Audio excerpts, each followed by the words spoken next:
Frères et sœurs, paix et joie. Amen. Paix et joie. Amen. Bonne fête de la Saint-Joseph, artisan.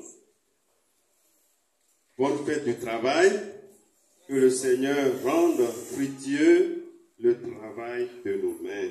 Amen. D'où lui viennent cette sagesse et ces miracles? N'est-il pas le fils du charpentier? Sa mère ne s'appelle-t-elle pas Marie?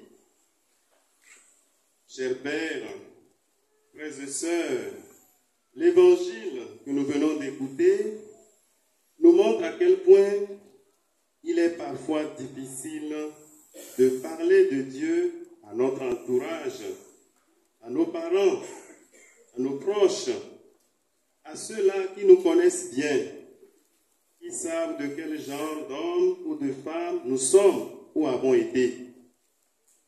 Surtout quand ils connaissent nos défauts, nos misères, notre passé médiocre.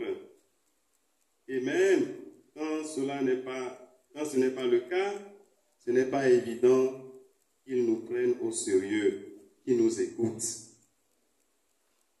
De même, nous avons aussi parfois du mal à entendre ou à accueillir la bonne nouvelle venant d'une personne qui nous est familière, avec qui on est habitué, on a vécu ensemble. Même sans le dire ouvertement, parfois on mijote dans nos cœurs. Qu'est-ce que toi tu peux m'apprendre? Je sais qui tu es. Toi qui fais ça, toi qui es comme ceci, comme cela, tu n'as rien à m'apprendre. J'ai ma confirmation. Tu sais quand j'ai eu ma confirmation? Donc vous voyez, tous ces discours parfois, ça décourage. Et on n'a pas envie d'en parler. Même à ceux-là qui sont proches de nous, on a du mal. Soit d'en parler, soit d'écouter. Ce faisant ainsi, on adopte une attitude de rejet, oubliant que Dieu passe souvent par un frère ou une sœur proche pour nous parler, nous interpeller, nous faire grâce. Dieu peut passer par nos proches pour nous faire grâce. Mais nous sommes tellement habitués à eux qu'on ne le voit pas. On ne voit pas Dieu venir à nous à travers eux. C'est ce que Jésus a vécu chez lui. Il a fait l'expérience du rejet de sa personne et de son message. Il s'est heurté au manque de foi de ses compatriotes qui l'ont méprisé. Mais dans le cas de Jésus, ses compatriotes n'avaient rien du tout à lui reprocher. Jésus a vécu au milieu d'eux d'une manière irréprochable. Sa vie était exemplaire dans le village. Comme ils ne trouvent rien à lui reprocher, ils vont chercher à le rabaisser en dénigrant ses parents par jalousie. N'est-il pas le fils du charpentier? Sa mère ne s'appelle-t-elle pas Marie? À ce propos, Saint Jean Chrysostome disait ceci. Les gens de Nazareth l'admirent, admirent Jésus, mais cette admiration, au lieu de leur inspirer la foi, leur inspire la jalousie. C'est comme s'ils se disaient, pourquoi lui et pas moi?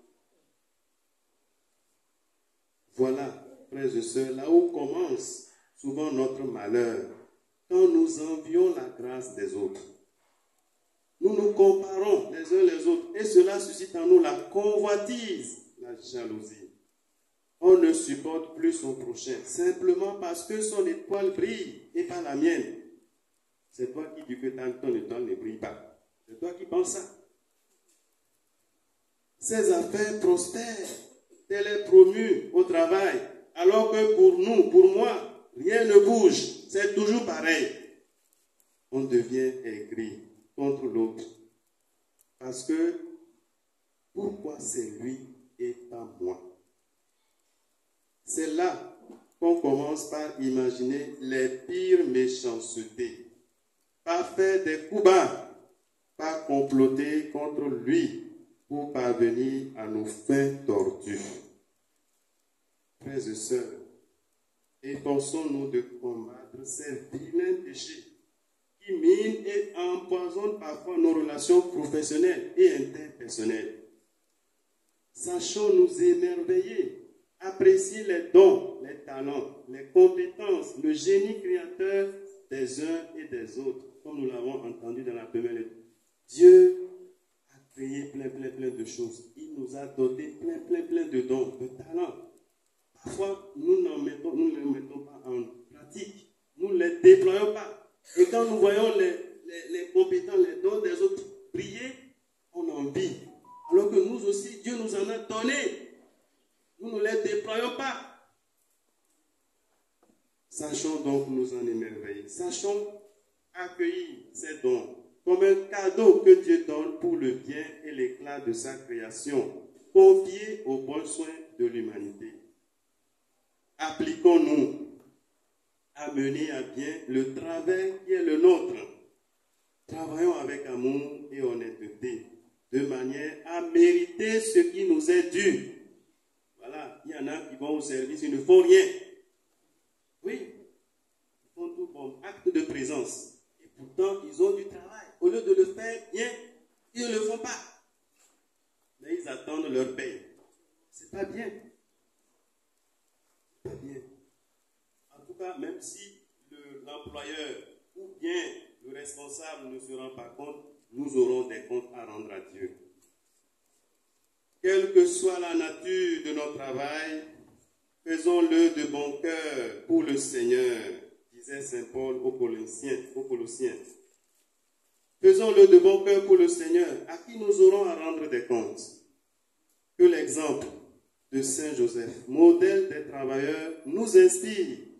Lui, il s'est dépensé généreusement comme un bon père et un époux responsable pour prendre soin de ce qui est précieux à ses yeux. Marie et Jésus, oui, nous travaillons, c'est pour prendre soin de ce qui est précieux à nos yeux, notre famille. Parfois, il y en a qui travaillent et puis ils entretiennent d'autres relations. Alors qu'en famille, les enfants, la femme souffre. Le fruit de son travail, c'est d'autres qui en bénéficient. Dieu nous en demandera compte. Prenons l'exemple de Saint Joseph. Lui qui apparaît dans l'Évangile comme un homme juste, travailleur et courageux, qui sait prendre les bonnes décisions pour le bien de son foyer et qui obéit promptement et fidèlement au moindre signe ou appel de Dieu. Que Saint Joseph, du haut du ciel, soit le protecteur des travailleurs et le défenseur de leur bonne cause. Prions aussi pour ceux qui cherchent du travail, pour ceux qui désirent entreprendre une activité en vue de gagner honnêtement leur travail, leur vie, Que Dieu écoute et exauce nos demandes. Amen. Amen.